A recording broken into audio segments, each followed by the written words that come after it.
Second application of Gauss's theorem is electric field intensity due to uniformly charged thin spherical shell.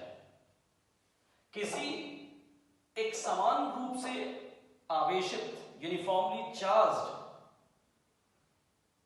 Spherical shell के कारण electric field intensity निकालना। इस spherical shell को अपने दिमाग में बैठा लीजिए कि ऐसा गोला जो अंदर से हॉलो हो, खोखला हो, उसे हम लोग स्फेरिकल शेल कहते हैं। जबकि स्फीयर की बात करी जाएगी तो सॉलिड गोले की बात करी जा रही होगी। तो यहां शेल है और यहां पर हम तीन केसों पर काम करेंगे जब स्फेरिकल शेल से ज्यादा दूरी पर स्थित हो कोई पॉइंट P। अगर स्फेरिकल शेल की रेडियस कैपिटल R है और सेंटर ऑफ स्फेरिकल शेल से वो पॉइंट P जहां पर इलेक्ट्रिक फील्ड इंटेंसिटी निकालना है वो स्मॉल r डिस्टेंस पर है, तो small r is very greater than capital R। First case. Second case में वो पॉइंट स्फेरिकल शेल की सरफेस पर आ जाएगा, which means capital R equals to small r। और तीसरा केस कि वो पॉइंट जिस पर इलेक्ट्रिक फील्ड इंटेंसिटी निकालना है वो अब capital R is less then small r। ये पॉइंट दिमाग पर रखकर चलेंगे तो तीन पॉइंट पर हम काम कर रहे हैं। तो पहला पॉइंट हमारे सामने है case 1 when r is less then small r, यानी पॉइंट P स्फीयर से दूरी पर स्थित है। हमारे पास ये स्फेरिकल शेल है जिसकी रेडियस कैपिटल R है, सेंटर O दिखा रखा है, और इस स्फेरिकल शेल को पूरी तरीके से यूनिफॉर्मली चार्ज्ड Q दे दिया गया है जो पूरी की पूरी सरफेस पर एक समान रूप से डिस्ट्रीब्यूट हो गया। सेंटर पॉइंट O से स्मॉल r डिस्टेंस पर एक पॉइंट P है जिस पर कि हमें इलेक्ट्रिक फील्ड इंटेंसिटी निकालनी है। तो इसके लिए हम इस पॉइंट P से होकर जाने वाला चार्ज जैसा होगा उसी की तरीके का एक इमेजिनरी सरफेस बना देंगे। क्योंकि चार्ज स्फेरिकल फॉर्म में है इसलिए गॉसियन सरफेस भी स्फेरिकल फॉर्म में होगी। मैंने जैसा पिछले हिस्से में बता दिया कि एक बार में टोटल निकालना टफ होता है, तो इसके लिए हम एक छोटा एलिमेंट और एलिमेंटल एरिया सपोज कर लेते हैं जो मैंने यहां शेडेड पार्ट के रूप में आपको दिखा रखा है, जिसकी डायरेक्शन और इलेक्ट्रिक फील्ड की direction due to this charge is the same. तो अब मेरे लिए बहुत इजी हो जाएगा। देखें कि let a hollow sphere of radius capital R wholly charged with the charge Q, P be the point at which electric field, a hollow sphere of radius capital R wholly charged with the charge Q, P be the point at which electric field is to be determined। जैसा मैंने diagram में बता रखा वो सारी चीजें यहाँ point out की गई हैं। Draw an imaginary sphere of radius small r and an element area dA। So electric flux goes through a small element is d phi equals to E vector dot dA vector due to the definition of electric flux, that is E dA cos theta, theta is equal to 0, cos 0 equals to 1, then E dA. Now total electric flux can be found out by using an closed integral of it.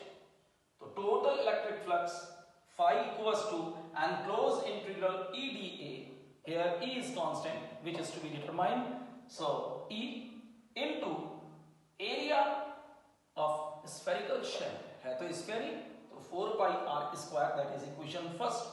But we know that by Gauss's theorem phi equals to Q upon epsilon naught, so comparing equation first and second we get E into 4 pi r square equals to Q upon epsilon naught, and finally E equals to 1 upon 4 pi epsilon naught Q upon r square Newton पर coulomb. इस फार्मूले को देखकर आपको लगना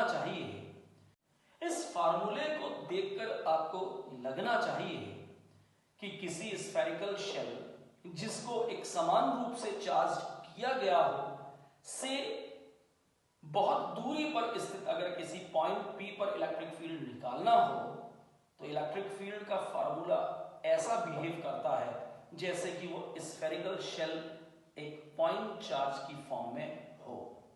ये दिमाग पर आपको रखकर चलना है।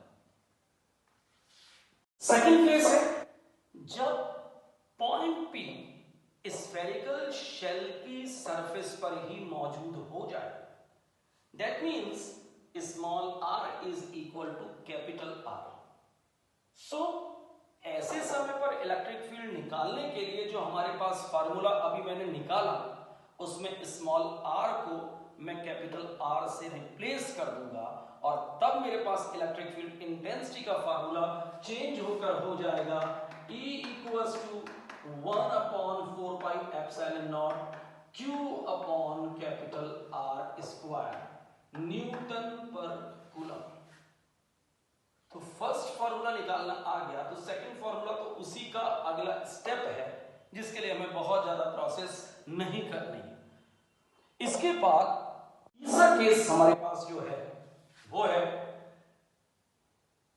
जबकि point P hollow spherical shell के अंदर मौजूद हो, यानी radius of spherical shell is greater than the radius और distance of point P from the centre of O of the spherical shell, यानी R is less than capital R।